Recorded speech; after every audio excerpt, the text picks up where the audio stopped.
जय हिंद मेरे साथियों, मैं आप लोगों के बीच में कक्षा 12 के केमिस्ट्री पर बात करेंगे और मैं आशा करता हूं कि आप अच्छे होंगे, मस्त होंगे, जिंदाबाद होंगे, जहां भी होंगे स्वस्थ होंगे। और आपको केमिस्ट्री में बहुत सा टॉपिक हम लोग पढ़ चुके हैं, जिसमें कि आज हम लोग के पास मैं कल ही बताया था कि विलेयता है और हेनरी का नियम है, राल्स के नियम है। ये तीनों पॉइंट्स हमको पढ़ना है। इसी पर आपको पता है कि स्टूडेंट विद सूर्यकांत चैनल पर आपको सभी वीडियो यूट्यूब पर फ्री मिल रही है। इस पर कोई चार्ज नहीं देना है। चार्ज एक ही चीज़ का देना है, सिर्फ आपको ईमानदारी से पढ़ाई करना है। नो चार्ज, कोई भी चार्ज नहीं, लेकिन ईमानदारी से आपको क्या करना है, पढ़ना है और अपने मित्रों को भी बताना है कि हम लोग स्टूडेंट विद सूर्यकांत चैनल पर केमिस्ट्री का क्लास चल रहा है। किस नाम से चल रहा है, तो आपको पता है कि प्रथम बैच 2025 डालेंगे तो वहाँ पर आ जाएगा। और ये सभी वीडियो कहाँ मिलेगा, अलग अलग स्पेस में मिलेगा नहीं, आपको प्लेलिस्ट में जाएंगे तो वहाँ पर मिल जाएगा। आप जाकर सर्च करके देखिएगा, नहीं तो स्टूडेंट विद सूर्यकांत डालिए और उसके बाद देखिए, उसी में प्लेलिस्ट आएगा, प्लेलिस्ट पर जाइए, उसके बाद आपको दिख जाएगा केमिस्ट्री।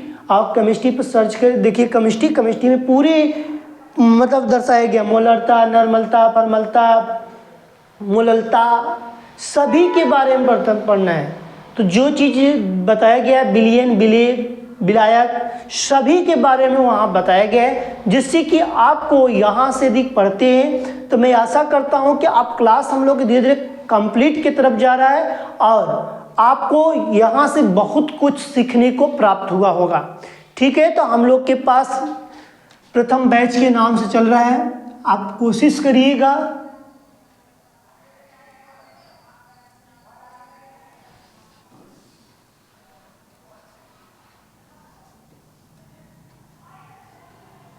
प्रथम बैच 2025 22 सूर्यकांत सर डालेंगे तो आ जाएगा। ठीक है, तो यहाँ पर हम लोग के पास जो केमिस्ट्री में मोलरता, नॉर्मलता, फॉर्मलता, जो भी चीज़ पढ़ना है, सारी चीज़ यहाँ मिलती जाएगी। देखिए, आज की क्लास में मैंने बताया था कि हम लोग को विलेयता के बारे में पढ़ना है। विलेयता क्या होती है, सबसे पहले उसके बारे में हम समझेंगे और जानेंगे, फिर उसके बाद साथ ही साथ काम करते हुए चलेंगे। हेडिंग डालेंगे विलेयता।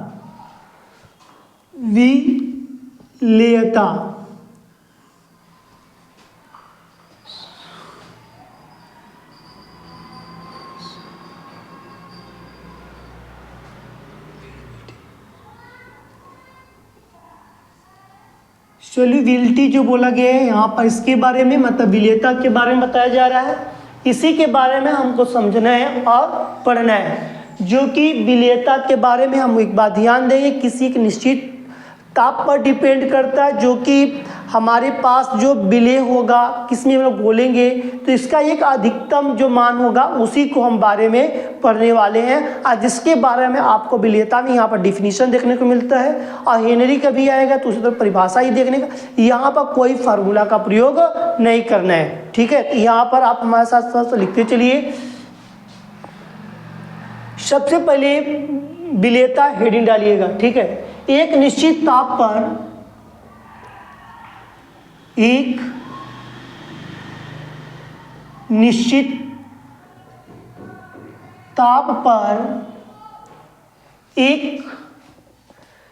ताप पर किसी विलयन की किसी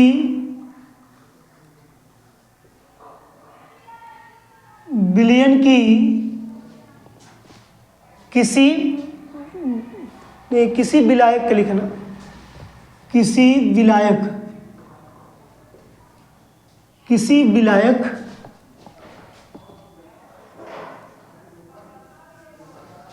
विलायक की निश्चित मात्रा में घुली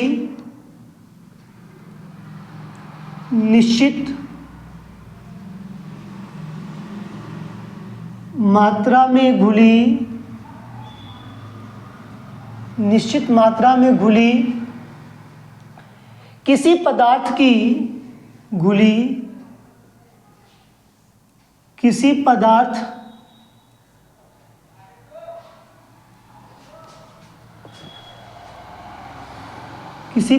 की अधिकतम मात्रा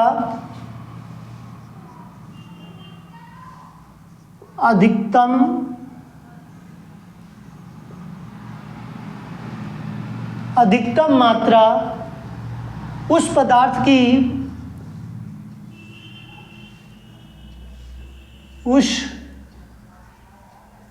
की विलेयता कहलाती है।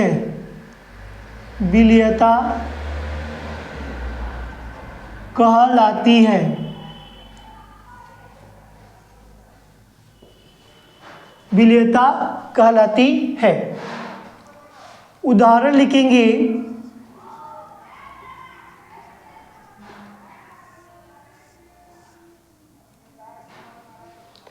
विलेय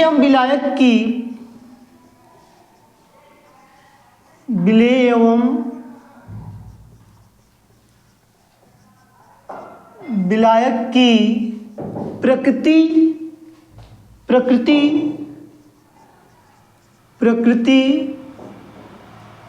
ताप दाब आदि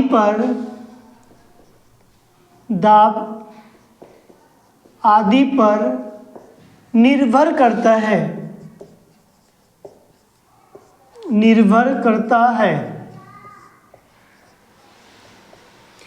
देखिए क्या लिखा गया है इसी के बारे में हमको समझना है।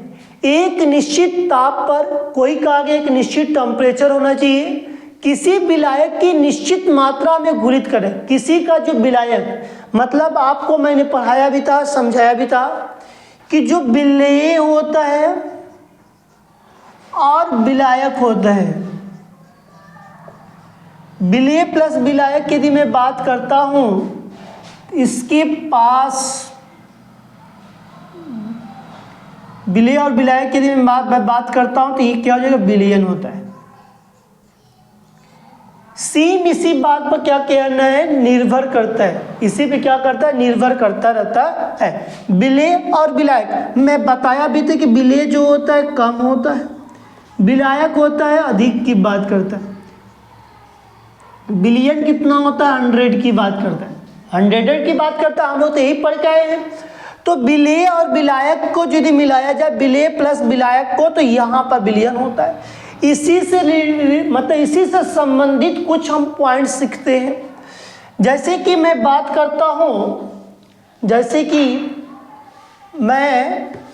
करता हूँ कि सोडियम क्लोराइड नमक जिसको बोला जाता है, जैसे मैंने बोला कि सोडियम क्लोराइड, मान लो एक पॉइंट में सोडियम क्लोराइड और चीनी C12H22O11, नमक और चीनी जल में घुलित है, मतलब कि घुल जाता है। ये लोग घुल जाता है, घुलित है। एक बात समझ में आया कि नहीं, सोडियम क्लोराइड मतलब नमक और चीनी दोनों को देखा जाए तो यहाँ पर हमारे पास जल में क्या होता है, घुलित होता है। लेकिन नेफ्रॉन जो होता है और एंथ्रेसीन और नेप्थेलीन होता है, नेप्थेलीन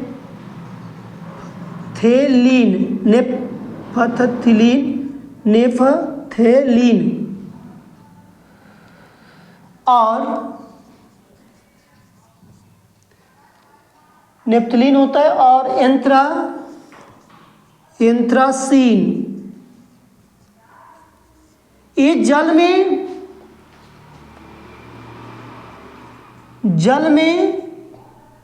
नहीं घुलता है, नहीं घुलता है। ध्यान देना, नेप्थलीन जो और एंथ्रासीन जो होता है जल में नहीं घुलता है, लेकिन इसी में मैं बोलता हूँ, लेकिन देखना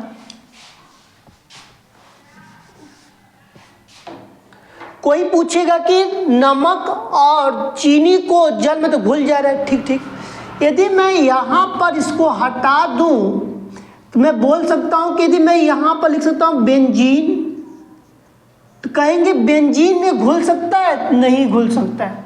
जल में घुल सकता है लेकिन बेंजीन में नहीं घुल सकता, इसीलिए मैंने इसको मैं बात कर रहा था। लेकिन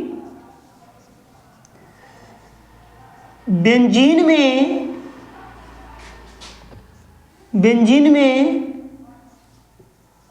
नहीं घुलता है, नहीं घुलता है।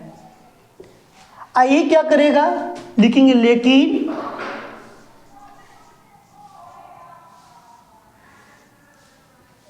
बेंजीन में घुलता है, बेंजीन में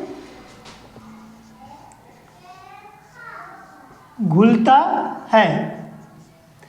बात ध्यान देना, दोनों बात मैंने इसीलिए तुमको लिखने के लिए बता दिया, समझने के लिए लिखा हूं कि तुम यदि समझो तो तुमको समझ में आ सके। इसको हटा दो। अब देखो यहां पर मैंने बात समझ रही है, कोई बोलेगा नमक और चीनी जल में घुल जाता है लेकिन बेंजीन में नहीं घुलता है। लेकिन क्या होता है, बेंजीन में नहीं घुलता है। ठीक इसी प्रकार नेप्थलीन और एंथ्रासीन जल में नहीं घुलता है लेकिन बेंजीन में घुल जाता है। तो बेंजीन में क्या घुलता है, तो आज के बाद कोई पूछेगा तो आप बता सकते हैं कि नेप्थलीन और एंथ्रासीन जो होता है बेंजीन में घुलता है लेकिन जल में नहीं घुलता है। सारी चीज़ें यहाँ पर लिख गया है। ये उदाहरण मतलब नोट कर कर डाल लेना, नोट में डालकर लिख लेना, पहला पॉइंट और दूसरे पॉइंट में, कि यहाँ पर कोई पूछे सोडियम क्लोराइड और आपके साथ चीनी की बात किया जाए, जो शुगर जिसको बोला जाता है, तो शुगर में जो होता है तो ये सब हमारे पास जो जल में घुलित होते हैं लेकिन बेंजीन में नहीं घुलते हैं। और एंथ्रासीन, नेप्थलीन और एंथ्रासीन जो होते हैं जल में नहीं घुलते हैं लेकिन बेंजीन में क्या होता है, घुल जाते हैं। इसीलिए विलेयता कहता है कि हमारे पास, विलेयता यही बात परिभाषा में कहा कि एक निश्चित ताप पर किसी विलायक, कोई एक निश्चित होनाती है जो टेम्परेचर न उसका विलायक बोला गया है, तो विलायक की निश्चित मात्रा में घुलित, मतलब विलायक का कारण निश्चित मात्रा होनी चाहिए, जिसमें बोला गया किसी पदार्थ की अधिकतम, किसी भी पदार्थ का अधिकतम मात्रा जो होगा उस पदार्थ की विलेयता कहलाएगी। जो अधिकतम होगा जो पदार्थ का जो मात्रा, उसी को हम लोग क्या कहलाते हैं, विलेयता कहलाते हैं। इसे लिखा गया उदाहरण में, विलायक की प्रकृति ताप, दाब आदि पर निर्भर करता है। किस पे निर्भर करता है, तो हम बता सकते हैं कि प्रकृति ताप और दाब पर निर्भर करता है। किसकी निर्भर करता है, विलेय और विलायक की बात यहाँ पर करता है। अब कोई पूछ देगा कि सोडियम क्लोराइड और हमारे पास जो बोला गया है कि शुगर की बात किया गया है, तो चीनी की वजह से बात करते हैं, तो ये क्या होता है, जल में घुलता है, हाँ, लेकिन बेंजीन में नहीं घुलता है, बेंजीन में नहीं घुलता है। और नेप्थलीन और एंथ्रासीन जो होता है जल में घुलित है, नहीं है, लेकिन बेंजीन में घुलित है। एक बात समझ में आया कि नहीं आया, बताइए, एक बात क्लियर हुआ कि नहीं क्लियर हुआ? क्योंकि देखो डिफिनीशन है, डिफिनीशन में मैं कुछ कर नहीं सकता, सवाल होता तो मैं उसको तोड़ तोड़ कर हर पॉइंट बताता, लेकिन इसके परिभाषा में आपको याद करना पड़ेगा, क्योंकि डिफिनीशन यही कहता है कि हमको याद रखो। याद करने के लिए यह प्रक्रियाएं बताई गई हैं। ठीक है, एक बार और देखिए फिर लास्ट टाइम। एक निश्चित ताप, कोई सी का एक निश्चित टेम्परेचर होता है किसी विलायक की, किसी निश्चित ताप किसी विलायक की एक निश्चित मात्रा में घुला जाए, किसी एक निश्चित मात्रा में घुलने जाए, या घुलने की बात क्या है, किसी पदार्थ की अधिकतम मात्रा, कोई भी जो पदार्थ का अधिक उसका मात्रक हो उसी पदार्थ को हम क्या कहते हैं, विलेयता कहते हैं। जो कि उदाहरण में क्या बोला गया, विलेय और विलायक, प्रकृति और जो दिया गया ताप, दाब आदि पर निर्भर करता है।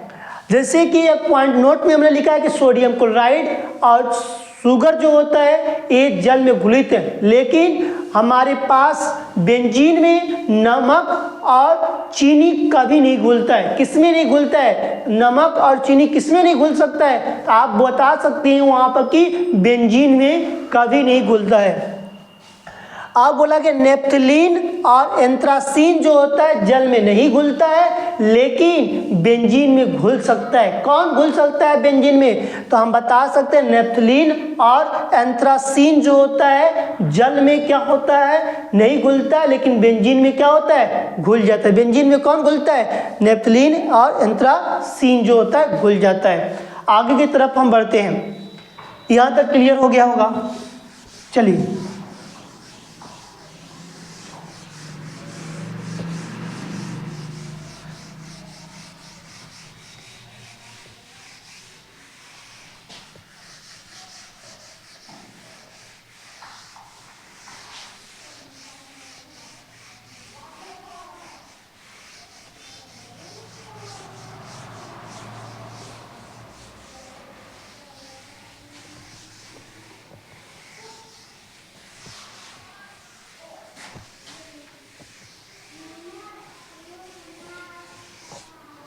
देखिए अब आगे की मैं बात करता हूं तो मेरे पास आता क्या है। अब हेनरी की बात करेंगे, हेनरी की उत्पत्ति कैसे हुई, हेनरी के बारे में समझेंगे भी और उनके बारे में पहले नोट्स करेंगे। जैसे कि हेनरी के बारे में नियम मैं नहीं लिख रहा हूँ, हेनरी के बारे में मैं समझाने चल रहा हूँ। हेनरी ने क्या क्या किया? किसी गैस की विलेयता और दाब के मध्य में किसी गैस, मान लो हमारे पास किसी भी गैस की बात है, किसी गैस, आप कोई भी गैस ले लो, हीलियम गैस ले लो, नाइट्रोजन गैस ले लो, किसी भी गैस की बात किया गया, तो किसी गैस की विलेयता तो दाब के मध्य में और उसके मात्रात्मक जो संबंध को अध्ययन किया गया था, किसने अध्ययन किया था? तो विलियम, यहाँ बता सकते हैं कि विलियम हेनरी ने हमको बताया था किसी भी विलेयता की और दाब की जो बात किया जाता है, मतलब विलेयता, यही पढ़ के आए हैं, प्लस दाब, इसी दोनों पर हमको जो बात करके लेकर आया है, किसने बताया था? इन दोनों के जो बीच में जो संबंध है स्थापित किया गया है। क्या स्थापित किया गया? संबंध। इन दोनों के बीच के संबंध की बात किया तो विलियम हेनरी ने बताया था। किसने बताया था? विलियम हेनरी ने बताया था, जो कि इसका हम पढ़ते हैं क्या नाम? सिर्फ हेनरी पढ़ते हैं।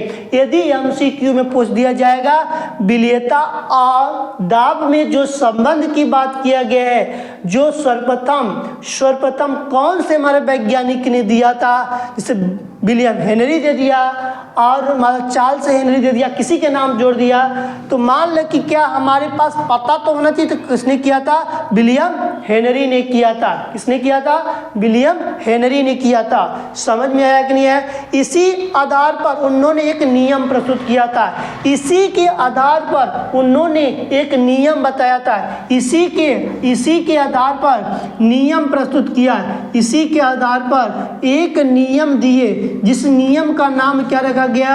हेनरी का नियम रखा गया है। इसी पर क्या क्या, इसी पर आधारित, इसी के संबंध में क्या दिया गया? क्या कौन सा नियम दिया गया? हेनरी का नियम की बात किया गया। अब बताइए स्पष्ट बात हुई कि नहीं हुई? आज के बाद कोई पूछेगा तो आप क्या बताएंगे? किसी भी गैस की विलेयता और दाब पर जो मात्रात्मक जो संबंध स्थापित किया जाता है, उसी को हमारे वैज्ञानिक विलियम हेनरी ने प्रस्तुत किया था, दर्शाया था। और उससे उस नियम पर आधारित एक नियम क्या दिया गया था? तो आप बताएंगे विलियम हेनरी ने एक नियम दिया था। क्या नियम दिया था? हेनरी का नियम। वह अपने नाम पर ही हेनरी का नियम रखा। जैसे न्यूटन का गुरुत्वाकर्षण होता है, जैसे कि कूलॉम का नियम होता है, फिजिक्स में आप पढ़ते हैं, उसी तरह तरह हमारे हेनरी साहब भी बहुत अच्छे ब्रेन के इस्तेमाल किए, क्योंकि वह सोचे कि यदि मैं किसी और का नाम देता हूँ तो क्या इसमें हमको कोई प्रॉफिट, हमको कोई जानेगा, नहीं जाना। इसीलिए उन्होंने क्या किए, अपना हेनरी का नाम देकर हेनरी का नियम की बात कर दिया। स्पष्ट हुआ कि नहीं हुआ? तो अब कोई पूछेगा हेनरी का नियम किस पे डिपेंड करता है, किससे संबंधित है? विलेयता और दाब पर बात करता है। किस पे बात करता है? विलेयता और दाब पर बात करता है। आगे की तरफ चलते हैं हम लोग। ये सारी चीजें समझना था, लिखना आपको था। ये कोई पूछेगा तो आप बता सकते हैं। अब हम लोग डालेंगे हेडिंग हेनरी का नियम। क्या डालेंगे? हेनरी का नियम। हेडिंग डालेंगे हेनरी का नियम। देखिए हेनरी का नियम के बारे में हम बात करने चल दिए।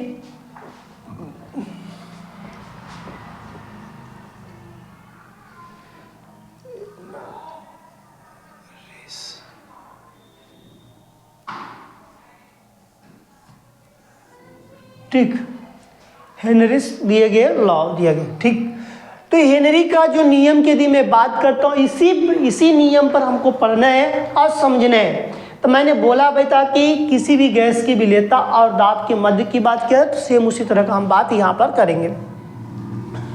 देखिए हम लोग लिखते हैं पहले हेनरी के नियम के बारे में। स्थिर ताप पर किसी, लिखिएगा, स्थिर ताप पर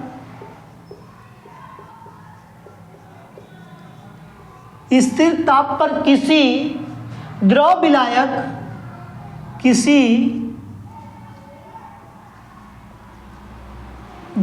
विलायक के इकाई का आयतन के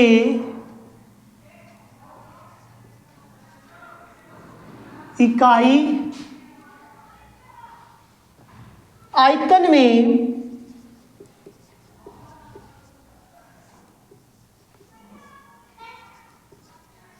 घुलित गैस की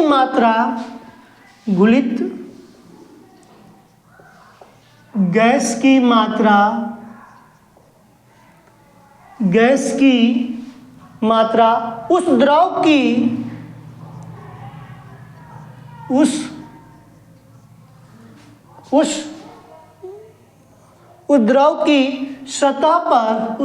की सतह पर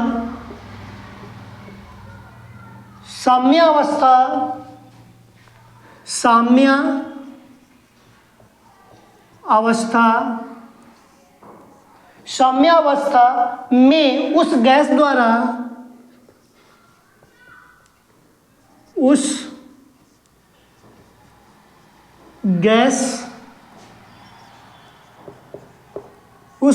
द्वारा लगाए गए दाब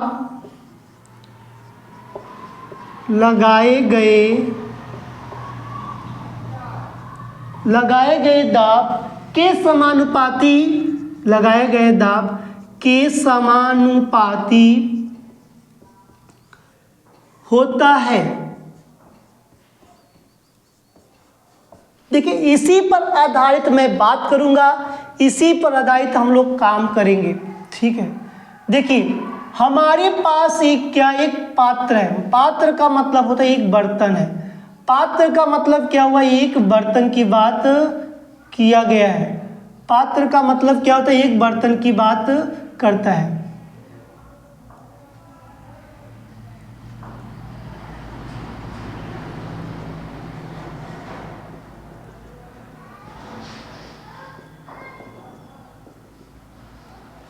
इसमें हमारे पास क्या है? द्रव है।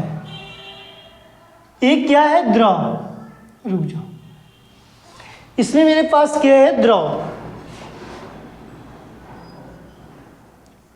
ऊपर से यदि प्रेशर की बात किया जाए तो क्या है? गैस, जो दबाव की बात किया गया है। ठीक है, तो हमारे पास जो पात्र की जो बात है, जो बर्तन है उसकी जो बात किया गया है,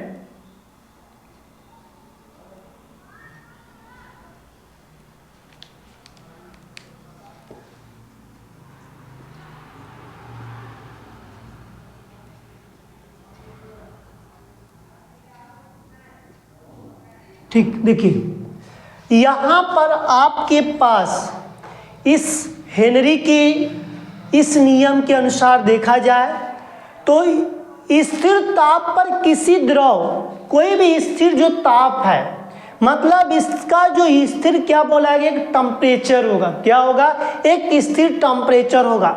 द्रव के विलायक में, इसमें विलायक जो होगा, विलायक की इकाई में आयतन क्या है, घुलित है, इकाई में आयतन घुलित गैस की मात्रा उस द्रव की सतह, उस जो द्रव का जो सतह है, मतलब द्रव का जो सतह, ऊपरी जो सतह की बात कर लेते हैं, सतह पर साम्यावस्था में, उसके जो साम्यावस्था में उस गैस द्वारा लगाए गए दाब, उस गैस द्वारा क्या लगा रहे हैं, दबाव लगा रहे हैं, दाब पड़ रहा है।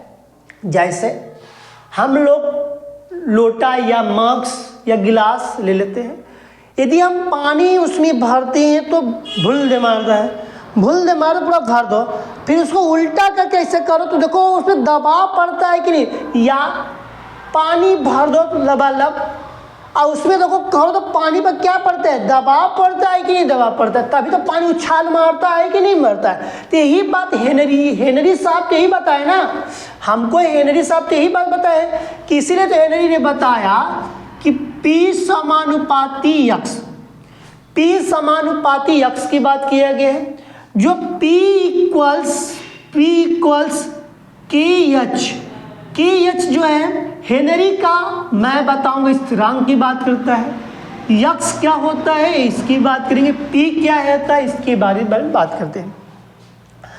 यक्स के मैं ये सारी चीज़ें, ये हमारे पास दो ये पॉइंट यहाँ पर बनता है जो हेनरी के स्टेप के अनुसार देखा जाए तो। हम जैसे मैं बात करता हूँ, हेनरी ने मुझे एक सलाह दिया, बहुत अच्छा खासा है बात, देखो हेनरी ने हमारे घर वाली बतिया पर कर दिया था, हेनरी ने हमारे घर की ही बात पर किया था जो कि हमने ध्यान नहीं दिया। हेनरी ने कहा कि यक्स जो है तो है ये मोल प्रभाज है, क्या है, लिखते रहो एकदम आराम से, मोल प्रभाज है। हेनरी भैया बोल दिया, ये भैया यक्स क्या है, हमने कहा मोल प्रभाज है। हम कहा कि के आई यच क्या लिखे हो, कहे हेनरी का नियतांक बोल दो या स्थिरांक बोलो, स्थिरांक बोल दो, स्थिरांक या हेनरी का नियतांक की बात किया जाता है। क्लियर हुआ कि नहीं, स्थिरांक भी बोल सकते हो या नियतांक भी बोल सकते हो। अब यहां पर P क्या है, गैस का दाब, गैस का दबाव तो पड़ रहा है कि नहीं, जब पड़ता है दबाव तो उसी चीज को तो बारे में हमारे बताया गया है, पढ़ने के लिए बोला जा रहा है। तो हेनरी साहब की नियमानुसार की बात किया जाए, इस नियम के अनुसार की बात किया जाए तो स्थिर ताप को देखो, इसका स्थिर जो टेम्परेचर की बात किया जाए, स्थिर ताप पर किसी द्रव, स्थिर ताप पर किसी द्रव की बात किया जाए, विलायक के इकाई के आयतन में घुलित गैस, जो विलायक है इसका एक आयत के आकार का है कि नहीं, एक आयत के आकार का होना चाहिए। घुलित गैस के मात्रा उस द्रव के सतह घुलित जो हो रही है, इसमें जो घुल रहा है, जिसमें बोला गया है कि साम्यावस्था में, समान उसकी अवस्था में उस गैस के द्वारा लगाए गए दाब, मतलब उस पे जो हम लगाते हैं, क्या लगाते हैं, दाब लगाते हैं, दबाते हैं। जैसे कि हम मुंह में पानी ले लेते हैं, बोल पाएंगे, दबाव पड़ता है कि नहीं, दबाव पड़ता है। कब तक, जब गैस की दबाव पड़ता है, अंदर की जो गैस होती है, समझने के लिए तो बहुत से एग्जाम्पल है। सेम बात P समानुपाती यक्स, P समानुपाती को चेंज किया KH की बात करेंगे। KH क्या है तो मैं बताया, हेनरी का स्थिरांक की बात कर सकते हैं या हेनरी का नियतांक होता है। तो हेनरी साहब ने हमको सबसे पहले एक बात बताया, विलेयता विलेयता प्लस दाब, मतलब कि हम विलेयता के हम दाब के साथ यदि मैं बात करता हूं तो उसी पर हमारे हेनरी साहब ने इस पर रिसर्च किया था, इसीलिए इनका नाम विलियम हेनरी रखा गया, हेनरी था। लेकिन इन्होंने कहा कि मैं एक नियम प्रस्तुत करने जा रहा हूं जो कि सबको पसंद है तो ठीक ठीक, नहीं है तो कोई बात नहीं है। तो हेनरी साहब मतलब कि विलियम हेनरी ने कहा, सोचा कि भाई हम किसके नाम पर रख देंगे तो कोई हमको पकड़ नहीं पाएगा, कि हमको भुला भी जाएगा। इसीलिए हेनरी साहब ने कहा हेनरी का नियम, क्या रख दिया, हेनरी का नियम। जैसे कि सर आइजैक न्यूटन होता है, जैसे कि मैं बात बताता हूँ थोड़ा पीछे हटकर, सर आइजैक न्यूटन, मतलब न्यूटन साहब का पूरा नाम क्या है, सर आइजैक न्यूटन था, लेकिन उन्होंने क्या नाम रखा, अपना जो पिछला वाला नाम होता है उसी पर रख दिया न्यूटन का नियम, न्यूटन का सार्वत्रिक नियम बोला जाता है ना, न्यूटन के गति के नियम तीनों, मतलब कि जो गति के तीनों समीकरण में देखा जाता है F बराबर ma की बात किया जाता है, तो उसी पर हम लोग उसी तरह की यदि बात चर्चाएं किया जाए तो उसी तरह से में हम बात विलेयता प्लस दाब की जहां भी बात किया जाए, विलेयता दाब की, जहां विलेयता का मतलब होता है, आपको अभी जस्ट बता के गया विलेय और विलायक, जो कि विलयन की जो बात करते हैं, मतलब ये हमारे पास विलेय और विलायक की जहां बात करता है, इसी में मैं बताया था इसके हमारे पास विलयन, जो कि हमने इसके बारे में ये भी बता के आया अभी जस्ट कि नमक और चीनी को जो जल में मिश्रित किया जा सकता है, घुलनशील है, लेकिन नमक को और चीनी को बेंजीन में कभी नहीं मिला सकते। अभी जस्ट में बताया कि नहीं बताया, अभी इसके पहले हेनरी साहब को उपस्थित करने से पहले मैं इसी के बारे में बता रहा था, कहा था कि देखो एक चीज हमको मानी डिफिनेशन सब याद कर सकता है, लेकिन डीपली जितने घुसोगे ना उतनी मजा आएगा, तो इसी चीज को यहाँ बोला गया है। तो इस तरह का बात पूछा जाएगा तो कहना ये भैया P समानुपाती यक्स, P इक्वल के यक्स बोला गया है। P क्या है, तो गैस का दाब, P pressure, P pressure, pressure लग गई, प्रेशर कि यक्स क्या है, हेनरी का स्थिरांक, हिनना रहा था बेचारा। यक्स क्या है, मोल प्रभाज, यक्स क्या होगी, मोल प्रभाज। अभी जस्ट हम कल के बताओ, अभी तुम बता दो कि मैं थोड़ा सा आपका टेस्ट ले लेता हूं कि मोल प्रभाज में कल मैंने बताया था मोल प्रभाज अपना दो तरह से काम करता है, विलेय का मोल प्रभाज और विलायक का मोल प्रभाज। तो वहां पर मैंने बताया था यक्स ए यक्स बी की मैंने बात किया था, तो वहां पर Na बटे के Na प्लस NB की बात किया था, और यहाँ पर मैंने NB equals Na plus NB की बात किया था कि नहीं किया। इसी में हमने आपको आणविक द्रव्यमान निकालने की बात किया था, बताओ कि कल नहीं बताया गया था।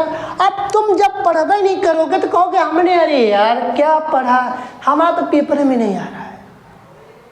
ऐसी कोई बात नहीं, यदि हम यदि अध्ययन करेंगे तब, मन लगाएंगे तब, ठीक है। हमारे पास हेनरी का जो नियम था हमने बताया। अब हेनरी में अब इसकी सीमा की बात जानेंगे, अब इनका अनुप्रयोग किस तरह का बात करता है। ये थोड़ा सा मैंने पीछे कल का बात तो रिवीजन कर दिया, जिससे कि आपको यहाँ से क्या मिले, पता चल जाए कि हमने पीछे कल क्या क्या पढ़ा, चीज रिवीजन भी हो जाता है इस तरह।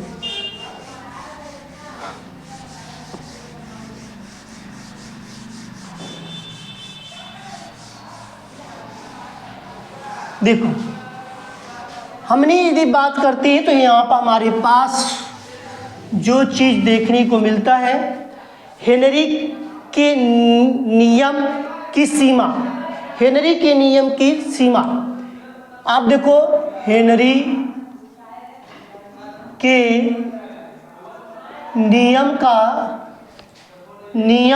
की लिख रहे, नियम की सीमाएं, देखो सीमाएं, रेखा, तो यहीं पर यदि बात किया जाए हेनरी साहब की, हेनरी साहब ने अपनी सीमा भी दे दी, एक उल्लंघन मत करना नहीं तुम्हारा काम का हो जाएगा, गड़बड़ा जाएगा। पहले पॉइंट में हेनरी ने क्या कहा, हेनरी साहब ने दाब अधिक, लिखो मेरे साथ साथ, दाब अधिक, दाब अधिक उच्च नहीं है, दाब अधिक उच्च नहीं है। दूसरे पॉइंट में ताप बहुत कम है, ताप बहुत कम नहीं हो, बहुत कम नहीं हो। तीसरा पॉइंट्स लिखेंगे, गैस के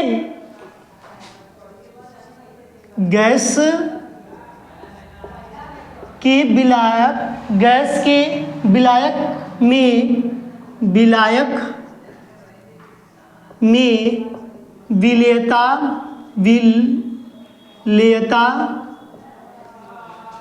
विलेयता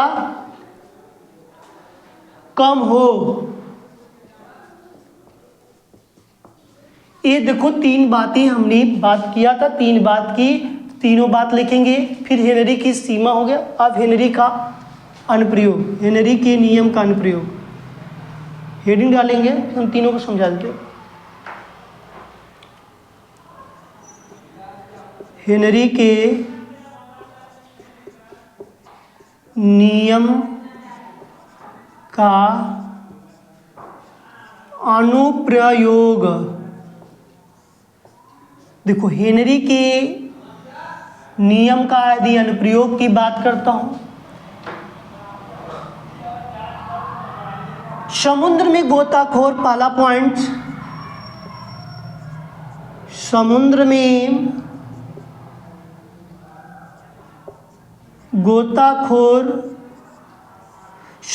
गोताखोर द्वारा गैस सिलेंडर, गोताखोर द्वारा गैस सिलेंडर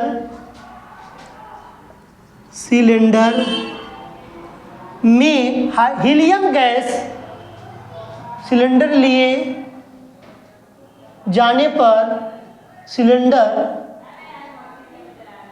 सिलेंडर लिए लिख लेना, लिए जाने पर हीलियम का प्रयोग करते हैं, हीलियम का प्रयोग करते हैं, हीलियम का प्रयोग करते हैं। किसका प्रयोग करते हैं? हीलियम का। दूसरे की यदि मैं बात करता हूं, दूसरे की मैं बात करता हूं, अधिक ऊंचाई वाले, अधिक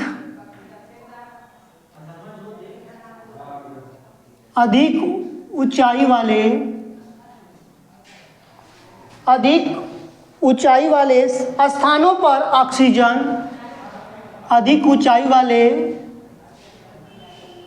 स्थानों पर ऑक्सीजन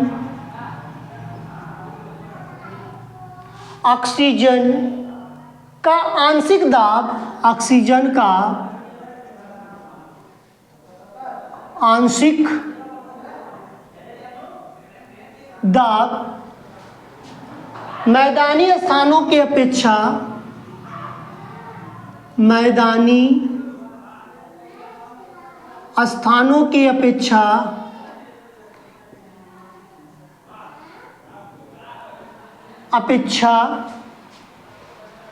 कम होता है, कम होता है।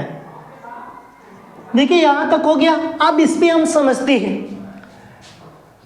देखिए हेनरी साहब ने अपना नियम प्रस्तुत किया था, हेनरी साहब ने बताया कि कैसे कैसे हमको काम करने हैं। अब हम इसी पर बात करते रहेंगे।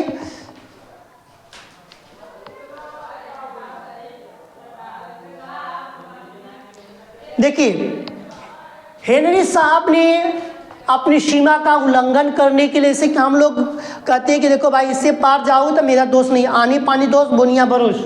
इसी तरह हेनरी साहब ने अपना एक लेयर बनाया। ये अपने क्या बनाया? लेयर बनाया। मतलब ये पानी का जो वेट है, मतलब जो भी पानी को इसी बर्तन में ले लेते हैं।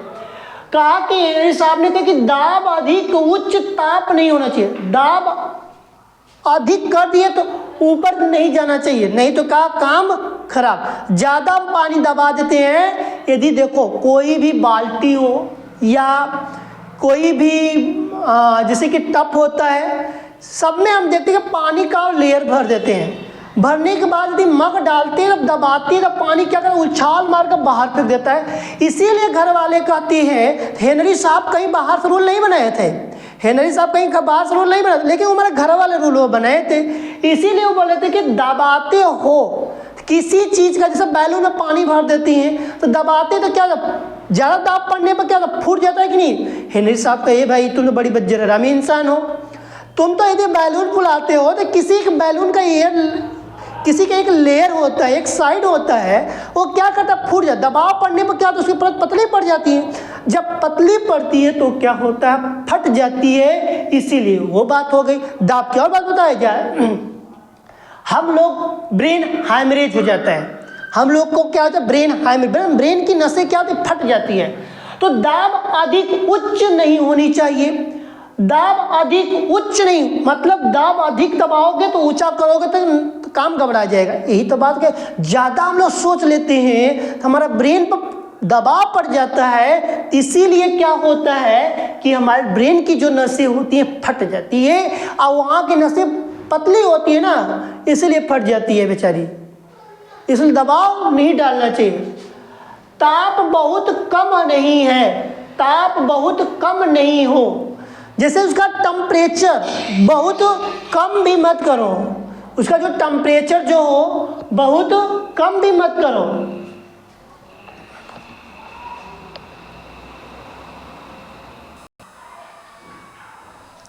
तो मैं नहीं बता रहा था कि जो ताप यहाँ पर जो बात किया जाए, जो टेम्परेचर जो होता है, ताप बहुत कम नहीं हो, ज़्यादा बीपी हमारे लो हो जाते, हम लो हो जाते हैं, तो ऐसी बात होती है। गैस की विलायक में विलेयता कम हो, गैस में कोई विलायक में विलेयता की मात्रा कम हो, इसकी बात किया गया। इसकी सीमा है, इसकी क्या है बोला गया, सीमा पर। ये 3 पॉइंट हमको याद रखना चाहिए। अब बताओ, तुमको पूछा जाएगा हेनरी के नियम में, कहोगे हम तुमको याद है कि ऊंचा ज़्यादा उच्च बोला गया, दाब अधिक उच्च नहीं होना चाहिए, ये बात किया गया है। और फिर उसके बाद ताप बहुत कम नहीं हो, और विलायक में विलेयता कम हो, यही बात तो पढ़े हैं ना अभी जस्ट, यही बात पढ़ाया गया। यही बात तुमको समझाया कि घर की भाषा में समझने हैं दोनों तीनों। हेनरी के अनुप्रयोग की बात किया गया था। हेनरी साहब ने क्या अनुप्रयोग में बताया कि समुद्र में जितने गोताखोर होते हैं, गोताखोर जितने लोग जाते हैं, तो गैस के सिलेंडर लेकर लिए जाने पर उसमें कौन सी गैस भरी जाती है, तो हीलियम गैस भरी जाती है। अब हीलियम गैस किसके घर का है, हम इसको भी चर्चा कर लेते हैं। हीलियम गैस की यदि मैं बात करता हूँ तो ये हमारे पास पी ब्लॉक का एलिमेंट है, पी ब्लॉक का एलिमेंट है, लेकिन ये अक्रिय गैसें हैं। ये कौन सी गैसें हैं, अक्रिय गैस है। कौन सी गैस है, आप बताएंगे कि अक्रिय गैस के बारे में बताएंगे। हीलियम कौन सी गैस है, अक्रिय गैस है। अब किस ब्लॉक के घर का है, पी ब्लॉक का है। वर्ग कौन सा, 18वां वर्ग की बात किया क्योंकि, और इसका जो देखा जाए तो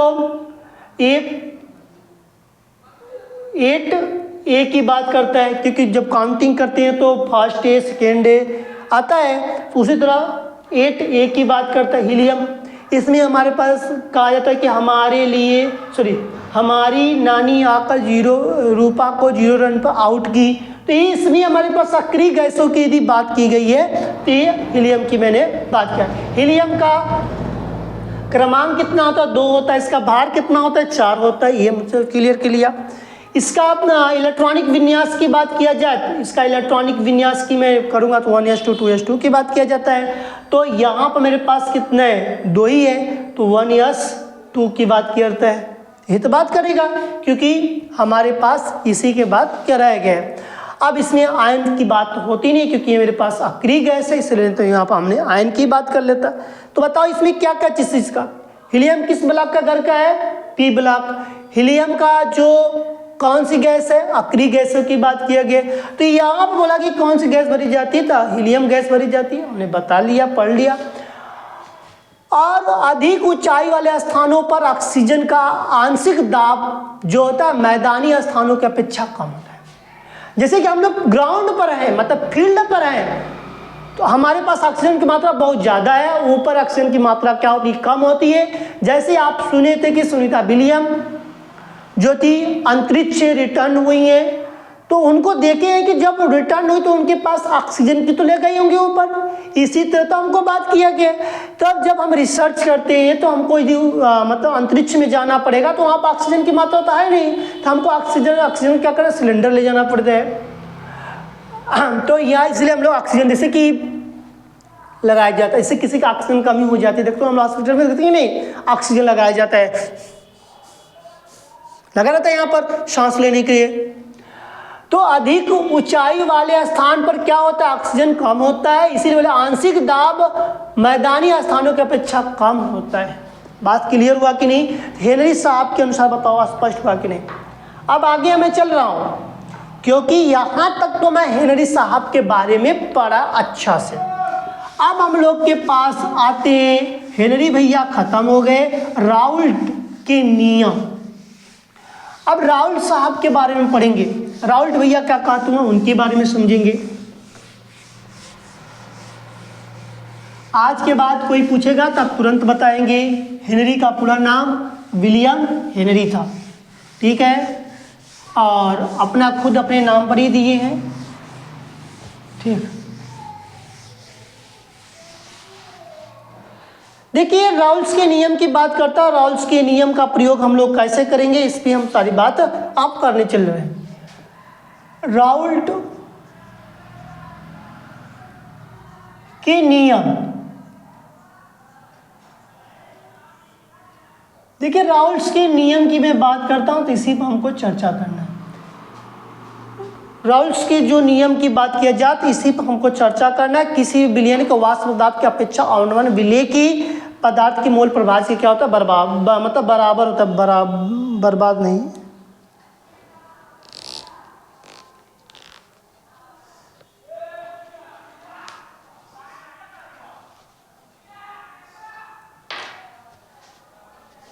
चलिए लिखिए, राउल्ट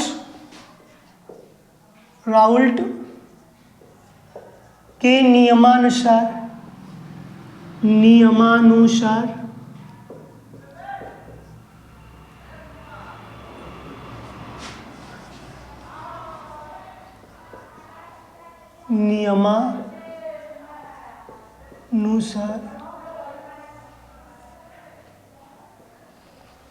ठीक है, किसी विलयन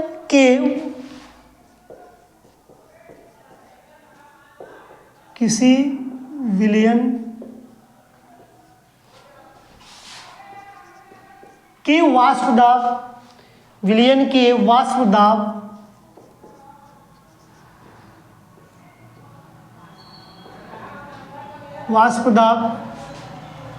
का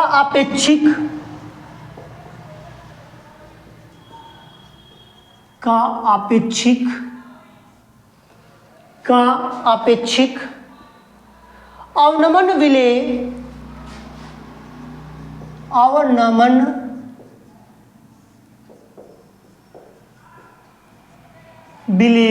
अवनमन क्या है, विलय पदार्थ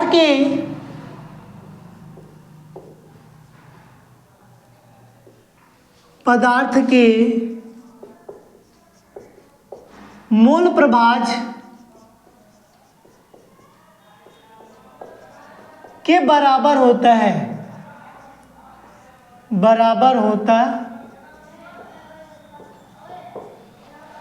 यही बात किया गया। मोल प्रभाज से क्या होता है, बराबर होता है। राउल्ट्स के नियमानुसार की बात करें, किसी विलयन के वाष्प दाब जो ऊपर का वाष्प था उसको दबाते हैं। जेम्स वाट ने जब इंजन का रिसर्च किया था तो तब वहाँ पर यदि बात किया जैसे कि गैस निकलती है तो हम लोग दबाते हैं तो बार बार गैस का रूट चलता है। मैं बताता हूँ कैसे। यहाँ पर अपेक्षिक अवनमन विलय, जो विलय हुआ है अपेक्षा पदार्थ के मोल प्रभाज के बराबर होता है, ठीक है। यहाँ पर हम लोग लिखेंगे P डिग्री माइनस PS बटे के P degree equals N1 plus N2, ठीक। अब इस पे हम लोग लिखेंगे, सूत्र हो जाएगा मेरे पास, जहां P डिग्री तथा PS, तो यहां पर लिखेंगे क्रमशः विलायक तथा विलयन, क्रमशः विलायक तथा विलयन।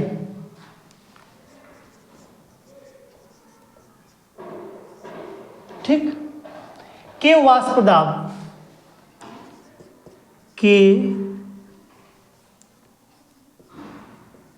वाष्प दाब है।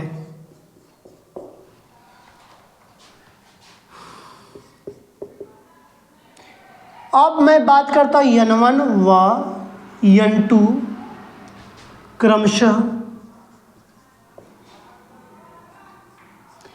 क्रमशः विलेय और विलायक, विलेय व विलायक मोल विलायक के ग्राम अणुओं, के ग्राम अणुओं की संख्या है। अणु क्या है?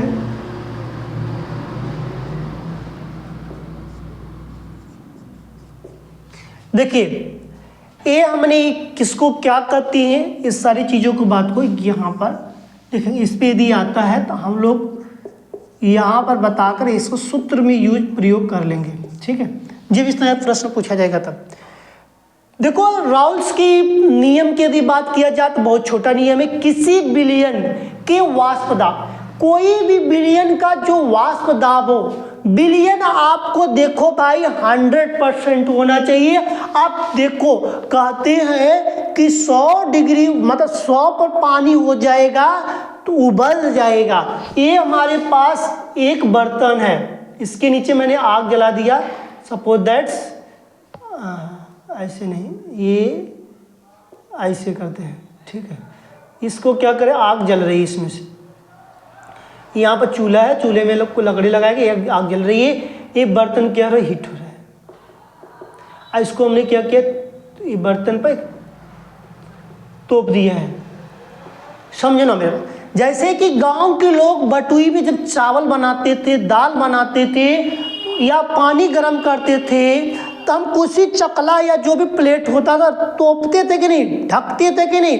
जब ढकते थे तो जो वाष्पकृत होता था तो वो हम देखो, एक बात तो बोला, वाष्प दाब, वाष्प जो होता है उस पर क्या पड़ रहा है, दाब पड़ रहा है। किसका दाब पड़ रहा है, जो तुमने बर्तन रखा है या तुम दबाते हो, तो वाष्प दाब की अपेक्षा अपेक्षित अवनमन विलेय, जो उसके अंदर जो बोला गया, जो विलेय के पदार्थ को मोल प्रभाज के क्या होता है, बराबर होता है। मोल प्रभाज का मतलब बताया गया है, विलेय और विलायक, विलेय और विलायक। ऊपर वाले में बोला कि विलायक और विलयन की बात किया गया है, विलायक और विलयन की बात किया गया है। तो इस सारी चीजों की यहाँ पर बात की गई है और दर्शाई गई है। इसी चीज पर हमको यहाँ पर बात सीखने को मिलता है कि P डिग्री माइनस PS बटे P degree equals N1 by N1 plus N2 की बात किया जाता है। ज़्यादा हार्ड नहीं है। यदि राउल्स का नियम आता रहता हर समय, इसको वेरी इंपॉर्टेंट डालकर राइट करना। हेनरी का भी नियम है, उसको भी। तो यहाँ पर किसी विलयन के वाष्प दाब, किसी भी विलयन का वाष्प दाब की अपेक्षा अवनमन विलेय के पदार्थ, अवनमन का जो विलेय का जो पदार्थ के मोल प्रभाज क्या होता है, विलेय के मोल प्रभाज क्या होता है, बराबर होता है। तो विलेय के मोल प्रभाज किसका विलेय कर रहे हो, नमक, चीनी किसका कर रहे हो, तो वहां पर बताया जाएगा, करवाया जाएगा, जैसे कि हम लोग पीछे सवाल लगाए हुए हैं। तो इस पे आधारित आता है तो आप पी डिग्री तथा पीएस की तरह क्रमशः विलायक और तथा विलयन के वाष्प दाब है, और N1 N2 जो होता है विलेय और विलायक के ग्राम अणुओं की संख्या को प्रदर्शित करता है। किसको प्रदर्शित करता है? तो ग्राम अणुओं की संख्या के बात करता है, जो कि हमारे पास तसला है, जो कि मैंने इस पे बताया था। इसकी सीमा की बात करेंगे। सीमा के बाद हमारे पास सीमा में देखेंगे, देखिए इसकी सीमा की बात करते हैं।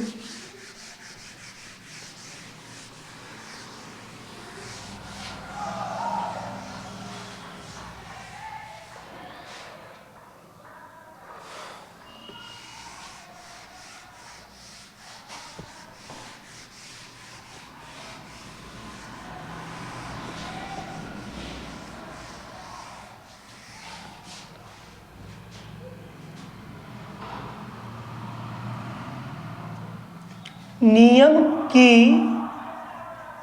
सीमाएं, क्या लिखेंगे? सीमाएं। देखिए सीमाएं क्या होती है?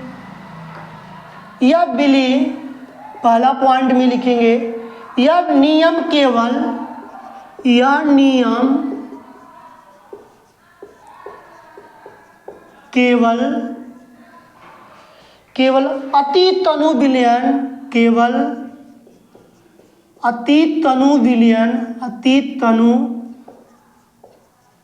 विलयन, अति तनु विलयन विलयनों पर लागू होता है, पर लागू होता है, पर क्या होता है? लागू होता है। दूसरा पॉइंट, यह नियम केवल, यह नियम केवल, यह नियम केवल अवाष्पशील, अवाष्पशील,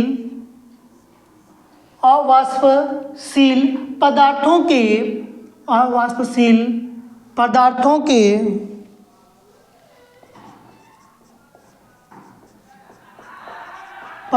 के विलयनों पर लागू होता है, विलयनों पर लागू होता है, लागू होता है। तीसरा क्या कह रहा है? वैद्युत अपघटनों, वैद्युत अपघटनों के विलयनों पर, अपघटनों के विलयनों पर राउल्ट के नियम लागू नहीं होता, के नियम लागू नहीं होता है। देखिए सीमा की बात करना है, इसकी भी एक सीमा है, इसकी भी है।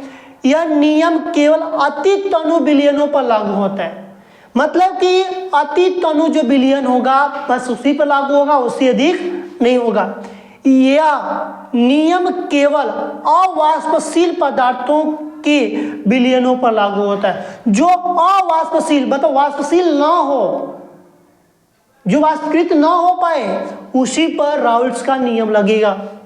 वैद्युत अपघटनों के विलयनों पर नहीं, क्योंकि वैद्युत जो अपघटन होता है उस पर राउल्ट्स के नियम लागू नहीं होता है, क्योंकि ये वैद्युत से रिलेटेड विद्युत की बात हो तो उसमें कर ही देगा, पता है ये। तो यहाँ पर प्रश्न बोला गया कि अवाष्पशील, यदि वाष्पशील रहेगा तो बताओ वैद्युत अपघटन, मतलब कि वैद्युत से क्लियर होते हैं, अपघटन की तो घटना घट जाएगी, तो बताओ उसमें वाष्प निकलेगा कि नहीं निकलेगा? निकलेगा। जब वाष्प निकलेगा तो बताओ उस पर राउल्ट का नियम काम करेगा? नहीं ना काम करेगा।